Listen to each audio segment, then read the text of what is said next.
হরে কৃষ্ণা, রাধে রাধে। গোপাল সোনার লীলা কথা চ্যানেলে আপনাদের সুস্বাগতম। আমি আপনাদের সখী বৃন্দা দেবী দাসী। সকল বৈষ্ণব ভক্তবৃন্দের চরণে আমার কোটি কোটি প্রণাম। প্রত্যেক দিনের মতো আজকে আবারও আপনাদের সকলের জন্য নিয়ে চলে এসেছি ভগবান শ্রীকৃষ্ণের একটি অপূর্ব লীলা, যে লীলাটি শুনে আপনাদের হৃদয় প্রসন্নতায় ভরে যাবে। যখন ভগবানের প্রকৃত ভক্ত নিজেকে সম্পূর্ণ রূপে ভগবানের চরণে সমর্পিত করেন, তখন ভগবান কিন্তু নিজের ভক্তের খেয়াল সর্বদা রাখেন। আজকের এই অপূর্ব লীলার মাধ্যমে ভগবান সেটাই আমাদেরকে বুঝিয়েছেন। কানপুরে ভগবান শ্রীকৃষ্ণের পরম ভক্ত এক কবিরাজ যে ছিলেন, যার নাম ছিল ঘনশ্যাম উপাধ্যায়। এই কবিরাজের যিনি পিতা ছিলেন, তিনিও খুব বড় একজন কবিরাজ ছিলেন। তবে তার ওষুধের চর্চা ছিল চারিদিকে। যারাই তার কাছে চিকিৎসার জন্য আসতেন, তারা কেউই বিনা সুস্থ হয়ে কখনো ফিরে যাননি। তবে এই বিষয় নিয়ে তার কোনো রকম মনের মধ্যে অহংকার ছিল না। তিনি সর্বদাই খুব ভালো মনের মানুষ ছিলেন। তার একটি ছোট্ট কন্যা ছিল এবং তার স্ত্রী ছিলেন। তবে তিনি যতটা নরম মনের মানুষ ছিলেন, তার স্ত্রী খুব কড়া স্বভাবের ছিলেন। কানপুরে নিজেদের পুরনো বাড়িতেই তারা থাকতেন, যে বাড়িটি তার বাবা বানিয়েছিলেন। বাড়ির সামনে দিকে তিনি ডাক্তারখানা খুলেছিলেন, আর পেছন দিকটায় তারা নিজেরা থাকতেন। তিনি এতটাই ভালো মনের মানুষ ছিলেন যে তার ডাক্তারখানা খোলার সময় নির্ধারণ ছিল, কিন্তু বন্ধ হওয়ার কোনো সময় নির্ধারণ ছিল না। যখন যে কোনো মানুষ তাকে ডাকত, তিনি সর্বদা তাদেরকে ওষুধ দেওয়ার জন্য উপস্থিত থাকতেন। কখনো তার মনে কোনো রকম লোভ ছিল না। তার সঙ্গে এই কবিরাজবাবুর আরেকটি খুব ভালো অভ্যাস ছিল। তিনি তার স্ত্রীকে বলে রেখেছিলেন, আমি ডাক্তারখানা যাওয়ার আগে বাড়িতে যে সমস্ত জিনিসপত্র লাগবে সেগুলো তুমি কাগজে লিখে আমাকে দিয়ে দেবে। তার অর্ধাঙ্গিনী সর্বদা তাই করতেন, আর কবিরাজ মশাই সেই কাগজটি নিয়ে নিজের ডাক্তারখানায় চলে যেতেন। সেখানে গিয়ে তার টেবিলের ওপর রাখা ভগবান শ্রীকৃষ্ণের ছবিকে দেখে সর্বপ্রথম প্রণাম করতেন এবং ভগবানের সামনে বসেই কাগজটা খুলতেন। বাড়িতে যে সমস্ত প্রয়োজনীয় জিনিস লাগবে সেই সমস্ত তিনি দেখে নিতেন এবং সেইগুলি হিসাব করতেন। যেহেতু ঘটনাটি বহু পুরনো, তাই তখন 5 টাকা 10 টাকার প্রচুর দাম ছিল। যখন তিনি দেখতেন যে আজকে 5 টাকায় সমস্ত জিনিসপত্র চলে আসবে, সেই হিসাব করে তিনি রোগী দেখতে লাগতেন। তবে কখনো তিনি কোনো রোগীদের কাছে কোনো রকম টাকা পয়সা চাইতেন না। রোগীরা খুশি হয়ে কবিরাজ মশাইকে যা দিতেন তাই তিনি আনন্দ মনে গ্রহণ করতেন। আর এইভাবে যখন তিনি দেখতেন যে আজকে তার স্ত্রী তাকে 5 টাকার জিনিস আনতে দিয়েছে, 10 টাকার জিনিস আনতে দিয়েছে, আর রোগীদের টাকা তা পূর্ণ হয়েছে, তারপর থেকে তিনি আর কোনো রোগীর কাছেই টাকা নিতেন না। মানে এখানে বলা হয়েছে যে যদি তার স্ত্রী তাকে 10 টাকার কোনো জিনিস আনতে দিয়েছেন, সেই 10 টাকা পূর্ণ হয়ে যাওয়ার পর তিনি আর কোনো রোগীর কাছে কোনো রকম টাকা পয়সা নিতেন না। কেউ তাকে টাকা দিতে গেলেই তিনি বলতেন, আজকের খাতা বন্ধ হয়ে গেছে। এইভাবেই তার জীবন বড়ই আনন্দে কেটে যাচ্ছিল। দেখতে দেখতে তার ছোট্ট মেয়েটি বড় হয়ে গেছে এবং তার বয়স এখন হয়েছে 55 বছর।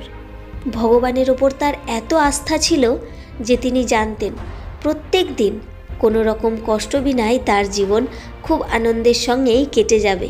নিজের ভবিষ্যতের জন্য তিনি কখনো কোনো রকম টাকা পয়সা জমাননি। আমরা যেমন সর্বদা ভবিষ্যতের কথা ভেবে ভেবে চিন্তায় মরে যাই আর ভবিষ্যতের জন্য টাকা জমাতেই থাকি, কবিরাজ মশাইয়ের কিন্তু এরকম কোনো চিন্তাই ছিল না। কারণ তিনি জানতেন তার ভগবান শ্রীকৃষ্ণ ঠিক তার জীবনটা পার করে দেবে। তাই একদিন যখন তিনি বাড়ি থেকে বেরিয়ে এলেন, তখন তার স্ত্রী প্রত্যেক দিনের মতো তার হাতে একটা কাগজ দিলেন। প্রত্যেক দিনের মতো তিনি কাগজটি নিয়ে নিজের ডাক্তারখানায় চলে এলেন। ভগবানের সামনে হাত জোর করে তিনি কাগজটি খুললেন। কিন্তু কাগজটি খুলেই তিনি খুব চিন্তায় পড়ে গেলেন, কারণ কাগজে আজকে লেখা ছিল আজকে বাড়িতে এই এই জিনিসগুলি লাগবে, আর তার সঙ্গে সামনে মাসে তোমার মেয়ের বিয়ে। তাই বিয়ের যে সমস্ত প্রয়োজনীয় জিনিস আছে সেগুলো তুমি নিয়ে এসো। কবিরাজ মশাই একটুখানি চিন্তিত হলেন, কিন্তু সমস্ত চিন্তাকে দূরে রেখে এক মুখ হাসি নিয়ে তিনি ভগবানের দিকে তাকালেন এবং বললেন, কানহাইয়া, এতদিন শুধু আমাকেই আদেশ করা হতো, এটা নিয়ে এসো সেটা নিয়ে এসো, কিন্তু আজকে দেখছি তোমাকেও আদেশ করা হয়েছে। আমাকে যে সমস্ত বাড়ির জিনিসপত্র আনতে বলা হয়েছে সেগুলো আমি ঠিক নিয়ে আসব, কিন্তু এই যে আর এক মাসে তোমার বোনের বিয়ে, সেগুলো কিন্তু তোমাকেই জোগাড় করতে হবে। এই বলেই প্রত্যেক দিনের মতো কাগজটি তিনি ভগবানের সামনে রেখে দিলেন। আর সেদিন তুলনামূলকভাবেই তার ডাক্তারখানায় প্রচুর রোগীর আগমন হলো। টাকা পয়সা বেশ ভালোই জোগাড় হলো। দুপুরবেলা ডাক্তারখানা ফাঁকা হতেই তিনি একাই চুপ করে বসেছিলেন। ঠিক তখনই তার ডাক্তারখানার সামনে এসে দাঁড়ালো এক বিশাল বড় গাড়ি। গাড়ি থেকে নেমে এলেন এক স্যুট কোট বুট পরা সাহেব, যিনি কবিরাজ বাবুর সামনে এসে তাকে প্রণাম করলেন মাথা নিচু করে। কবিরাজবাবু তাকে বললেন, আপনি এখানে বসুন, আপনার কি শরীর অসুস্থ? আমি কি আপনাকে কোনোভাবে সাহায্য করতে পারি? ভদ্রলোক বললেন, কবিরাজবাবু, আপনি আমাকে চিনতে পারলেন না, আমার নাম কৃষ্ণলাল, আমি ইংল্যান্ডে থাকি। তার কথা শুনে কবিরাজবাবু তাকে মনে করার খুব চেষ্টা করলেন, কিন্তু কিছুতেই মনে পড়ল না যে কে উনি। কবিরাজবাবুকে চিন্তিত দেখে তখন ভদ্রলোক বললেন, আরে কবিরাজবাবু, অত চিন্তার কোনো কারণ নেই। আমি আজকে প্রায় 15-16 বছর পর আবার আপনার এই ডাক্তারখানায় এসেছি। যখন আমি আগের বার এসেছিলাম তখন আমি খুব অল্প বয়সের ছিলাম, তো তাই এখন আমার যেহেতু বয়স হয়ে গেছে আপনি আমাকে আর চিনতে পারছেন না। তবে যাই হোক, আমি আপনাকে ভালোভাবে পরিচয় দিলে আপনি ঠিক আমাকে চিনতে পারবেন। আমার মন বলে আগের বার যখন আমি আপনার কাছে এসেছিলাম তখন আমি নিজে থেকে আসিনি, স্বয়ং ভগবান আপনার কাছে আমাকে নিয়ে এসেছিল। আমি সোনা গ্রামের জমিদার রায় বাহাদুরের একমাত্র সন্তান।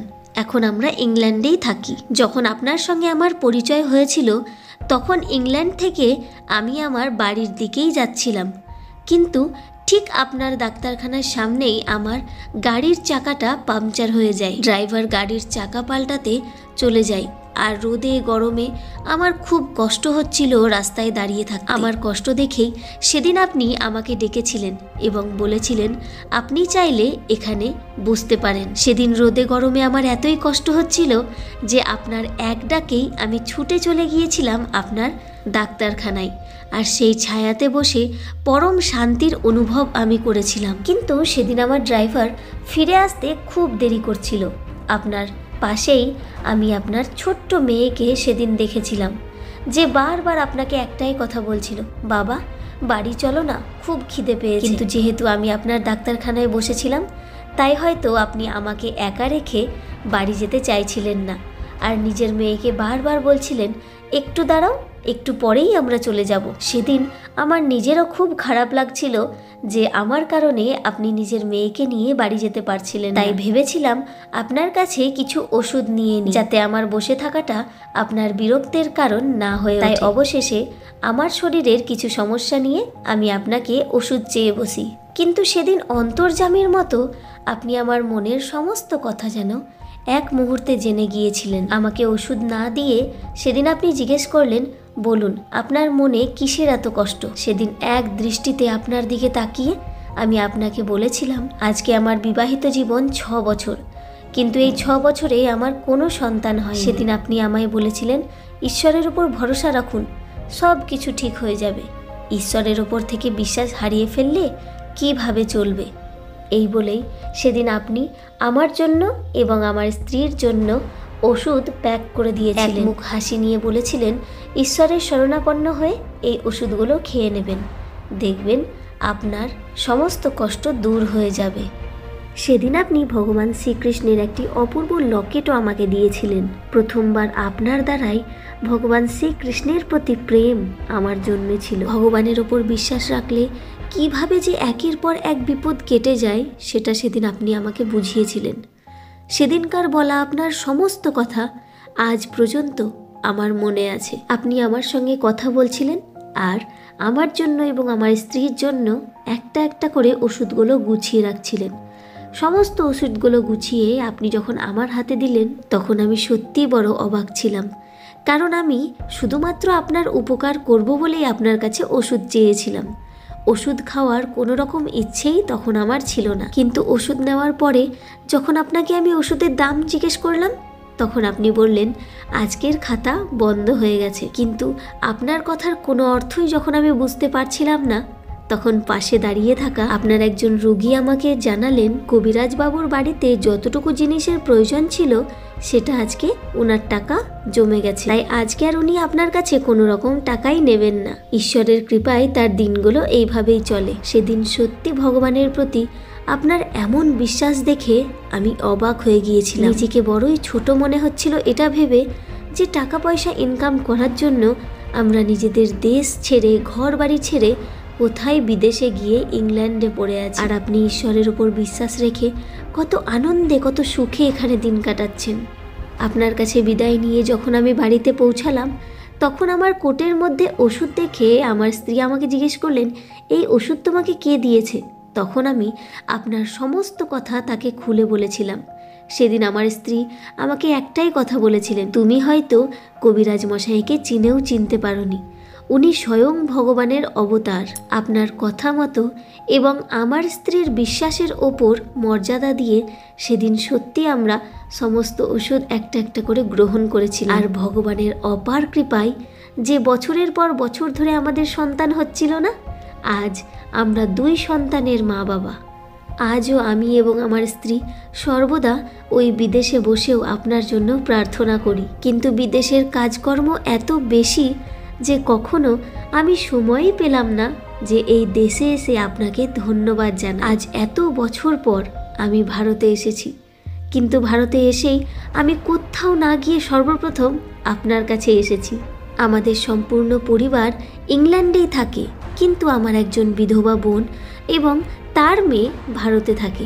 সামনেই 21 তারিখে তার বিয়ে, কিন্তু জানি না কেন বিদেশে থেকেও আমি যখন আমার ভাগ্নির জন্য কোনো জিনিস কিনেছি, তখন আপনার মেয়ের সেই ছোট্ট মুখখানা আমার চোখের সামনে ভেসে এসেছে। তাই নিজেকে আমি একটুও আটকে রাখতে পারিনি। আমার ভাগ্নির জন্য আমি যা যা জিনিস কিনেছি, আপনার মেয়ের জন্যও সেই সমস্ত জিনিস কিনেছি। আপনি কখনো এটা মনে করবেন না যে আমি আপনার উপকারের মূল্য দিচ্ছি, কারণ তা কখনোই সম্ভব নয়। কারণ আমি আপনার উচ্চ বিচার জানি। আমি এটাও জানি যে আপনি হয়তো সেই সমস্ত জিনিসগুলো নিবেন না, কিন্তু তবুও কেন জানি না যতবার আমার ভাগ্নির কথা আমি ভেবেছি, ততবার আপনার মেয়ের কথা আমার মনে পড়েছে। সে যেমন আমার নিজের ভাগ্নি, সেরকম আপনার মেয়েও তো আমার ভাগ্নি। শুধু আপনি কৃপা করুন আর আমাকে ফিরিয়ে দেবেন না। আমি জানি এই যা সমস্ত আমি করেছি, এই সমস্ত কিছু আমার ঈশ্বরেরই ইচ্ছা ছিল, তিনি চেয়েছেন তাই আমি করেছি। এতক্ষণ কবিরাজ মশাই চুপচাপ ওই ভদ্রলোকের কথা শুনছিলেন। কবিরাজ মশাই নিজের 2 চোখের জল কিছুতেই ধরে রাখতে পারছিলেন না। মনে হচ্ছিল যেন 2 চোখ বেয়ে এক্ষুনি বন্যা চলে আসবে। অশ্রু ভরা চোখে কবিরাজ মশাই সেই ভদ্রলোককে বললেন, আমি জানি না আপনাকে আমি কি বলবো, কারণ কিছু বলার মতো ভাষাই যে আমার কাছে নেই। এই বলেই ভগবান শ্রীকৃষ্ণর কাছে রাখা তার স্ত্রীর দেওয়া কাগজটি তিনি ভদ্রলোকের হাতে দিলেন। কাগজটা খুলতেই ভদ্রলোকের সঙ্গে সঙ্গে সেখানে দাঁড়িয়ে থাকা সকল রোগীরাও বড়ই অবাক হলেন, কারণ সেই কাগজের মধ্যে কবিরাজ মশাই লিখেছিলেন, তোমার বোনের বিয়ের সমস্ত আয়োজন তোমাকেই করতে হবে কানহাইয়া। কাঁদতে কাঁদতে 2 হাত জোর করে কবিরাজ মশাই ভদ্রলোককে বললেন, বিশ্বাস করুন কৃষ্ণলালজি, এমন একটাও দিন হয়নি যে আমার স্ত্রী আমাকে কাগজে সমস্ত জিনিসপত্র লিখে দিয়েছে আর সেই সমস্ত জিনিসপত্রের ব্যবস্থা আমার কানহাইয়া করেনি। আপনার কথা শুনে এবার আমি বুঝতে পারছি কানহাইয়া আগে থেকেই জানতো যে কবে কোন দিন আমার কি প্রয়োজন হতে পারে, তাই তিনি কত আগে থেকেই সমস্ত কিছু ব্যবস্থা করে রেখেছেন। তার ইচ্ছার অনুসারেই তো আপনার সঙ্গে আমার 16 বছর আগে দেখা হয়েছে। তার ইচ্ছা অনুসারেই আমার মেয়েকে আপনি নিজের ভাগ্নি ভেবে সমস্ত জিনিস 2 করে কিনেছেন। বলুন, এইগুলো কি শুধু শুধু এমনি হয়েছে? হতেই পারে না। আমার কানহাইয়ার ইচ্ছা বিনা এই সমস্ত কখনোই সম্ভব নয়। এবার তো একদিকে কৃষ্ণলাল আর অপরদিকে কবিরাজ মশাই দুজনেই কাঁদছিলেন। এবং দুজনেই শান্ত হয়ে যেন মনে মনে নিজের কানহাইয়ার সঙ্গেই কথা বলছিলেন, তার লীলাকে বুঝে ওঠার চেষ্টা করছিলেন। এ কেমন তোমার লীলা লীলাধর, যা সত্যি এক সামান্য মানুষের পক্ষে বুঝে ওঠা অসম্ভব। দেখেছেন তো আমাদের ভগবান আমাদেরকে কত ভালোবাসেন। যদি সত্যি আমরা সম্পূর্ণ বিশ্বাস রেখে নিজেকে সমর্পণ করে দিই তার চরণে, তাহলে তিনি কিন্তু সর্বদা তার ভক্তের খেয়াল রাখেন। শুধু তার প্রতি বিশ্বাসকে দৃঢ় করতে হবে আর সম্পূর্ণ বিশ্বাস রাখতে হবে। এবার বলুন তো আজকের এই অপূর্ব লীলাটি আপনাদের কেমন লাগলো?